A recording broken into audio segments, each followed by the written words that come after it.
a young and wealthy real estate developer. The most magnetic person I've ever met.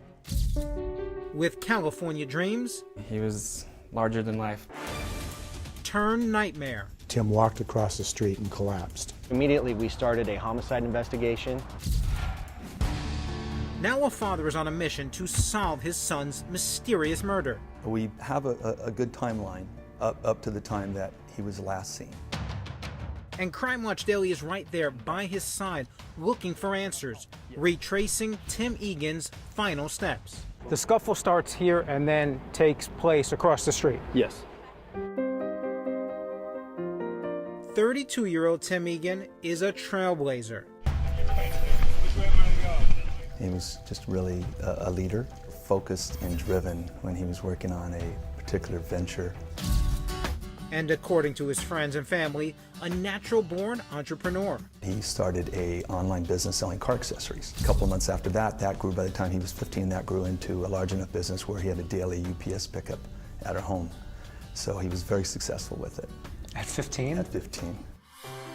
After college, Tim set his sights on real estate development. He learned everything he needed to about something. He threw himself into something 100%. And soon Tim would meet his future business partner, Zach Court. They were introduced, and this individual was starting a business, redeveloping a portion of downtown Stockton. As in Stockton, California, a city in need of a facelift after becoming the largest U.S. city to file for bankruptcy following the 2008 real estate crash. Tim had set aside a fair amount of money that he wanted to invest, and he saw a great opportunity. And together they created 10 Space, a real estate development company. Zach Court serves as president and CEO, and Tim takes on the title of Chief Branding Officer. And Jasmine Leak worked right alongside the dynamic duo. He had this pretty grand vision of what could be, and he was willing to work every day, hour after hour to make it happen. And they are well on their way, over the next 2 years transforming much of Stockton from blight to bliss by revitalizing properties all over the downtown area. It often is national news for all the wrong reasons. Reporter Kay Reseed from our Stockton affiliate Fox 40 often covered the groundbreaking work of Tim's company. It's a really special place with a lot of potential, and I think that's what Tim Egan saw in the city of Stockton. But soon others see potential in the city too, when the visionary developers catch the attention of investors from San Francisco. People who are interested in maybe buying properties or getting involved in Stockton's redevelopment with their company. That was the start of a very good day. That tragically will end in the worst way. Little does anyone know, these are Tim's final hours. You were with Tim the day he turned up murdered. That's right.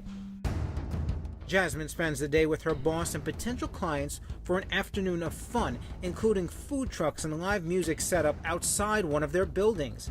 Then, just before nightfall, Jasmine leaves. But Tim, along with his wife Katie, business partner Zach Court, and a group of friends decide to hit the town to celebrate their potential new venture with the investors from San Francisco. He was ecstatic about what had happened. They like to work hard and play hard, and so, yeah, they were out having a good time and enjoying themselves. Bar hopping. Bar hopping, yeah. The group of about 8 friends hangs out at a bar in Stockton's Miracle Mile neighborhood. Then, sometime after 10 p.m., Tim's wife decides to call it a night, but Tim stays behind to chat with a friend. That is until Tim got into a scuffle with the bouncer, and then the bouncer then asked Tim to leave. So Tim and the rest of his friends head across the street to another bar, and once inside, Tim said, I really want to go. And then they got up, they walked outside. Tim and his business partner were having a discussion outside, according to the bartender, and then they, for some reason, got into a fight. According to people at the bar, when the fight is over, Tim's bleeding. Tim was seen walking away in one direction, and his business partner was walking a different way a few minutes later. This business partner is Zachary Court? Yes. Eyewitnesses say Tim was headed in the direction of his home. Tragically, he'll never make it. and that's when our officers found him laying in the street. He was stabbed. California real estate developer 32-year-old Tim Egan is found stabbed, bleeding, laying in the street. It was about an hour after a drunken brawl with his business partner, Zach Court. We know that then ended and was broken up, and Tim's business partner and Tim parted ways. And what motivated the fight? We do not. No, we do It's not. just two drunk guys. We really don't know. I've asked Zach, and he can't remember. Can't remember or isn't saying? Do you believe him, or you think he's withholding information? I don't know. I couldn't answer that. Crime Watch Daily reached out to Tim's partner, Zach Court, but he declined to be interviewed for the story. He has cooperated with police and is not a person of interest in this investigation. Tim was only 3 blocks from his house when he was found laying in the gutter. Who finds Tim? There was a resident in the neighborhood that was arriving home, and she found Tim. In a strange twist of fate, cops are already in the neighborhood, responding to a domestic dispute. At the time, it seems totally unrelated to the attack on Tim, but that could all change. Police call for paramedics within minutes, but it's already too late. By the time the ambulance arrives, Tim Egan is dead. His family, living in San Diego, more than 300 miles away, receives the tragic early morning phone call. We were literally in a daze. We were just shocked. How did Tim die? Tim died from a wound to the abdomen. Stabbed? The assumption is it's a stab, yes. But who stabbed Tim and why? Stockton PD begins an extensive investigation to track down Tim's murderer. We just assumed it would be a matter of hours or days, and nothing. No arrest. And after 3 long months, the family is frustrated. Tim's dad hires a private investigator, but he's no outsider. Jerry Swanson is a former Stockton police detective turned PI. Mr. Egan came into the office and wanted to hire us to do some additional work on Tim's case. See if there's any new information out there, and that's what we did. Fresh set of eyes? Yes. PI Swanson, with 40-plus years working homicides, hits the streets. I'm invited along to join the retired cop and determined father as they retrace Tim's final hours that fateful night. What was your first course of action? Well, Jeff asked us to come out and canvass the neighborhood, talk to people, put out flyers, let people know that there's a reward. The first stop is the bar where Tim and his business partner, Zach Court, and a small group of friends came to celebrate a potential investment deal. Maybe after 2.5 hours, there was an argument between the bouncer, I believe, and Tim. And then so Tim was asked to leave, and that may have been as late as 10:45. Then Tim reportedly heads across the street to another bar. The bartender claims he and his business partner stayed for about 20 minutes before leaving. And for some reason, they got involved in a scuffle, and that, from what I understand, started here and went out into the street, and then it was broken up shortly after. Tim is over there after the scuffle, and then what, he starts to walk home? Zach and the friend went that way next door, and Tim was seen walking down the street in that direction, which is the direction home. So we followed the same route Tim took home that night to the location where he would end up dead. Jerry, how do we know that Tim walked here and his body wasn't dumped? He walked from the east to the west, and we know that because he rounded the corner down at Madison and Poplar around a small grocery store, neighborhood store. They have a video camera surveillance, and Tim was caught on that surveillance. But as P.I. Swanson finds out, this surveillance video isn't the last time Tim will be seen that night. Did you glean any new information from when you went and canvassed the area? Yes, we did. We talked to a lot of neighbors. And Swanson uncovers explosive new evidence in the form of 2 eyewitnesses. There were 2 people sitting out on their porch that saw Tim walk by. They tell Swanson that Tim looked disheveled and appeared to have a wound on his head. They spoke to him real briefly. Hey, are you okay? He said he was, and he kept on walking. But minutes later, Tim won't be okay. He'll be dead. Then Swanson discovers something that stops him in his tracks. Remember that call that brought cops to the neighborhood the night Tim was stabbed? Maybe it wasn't so unrelated after all. Was this the source of the domestic dispute call that actually had brought the cops to the area where they discovered Tim? That's what I understand, yes.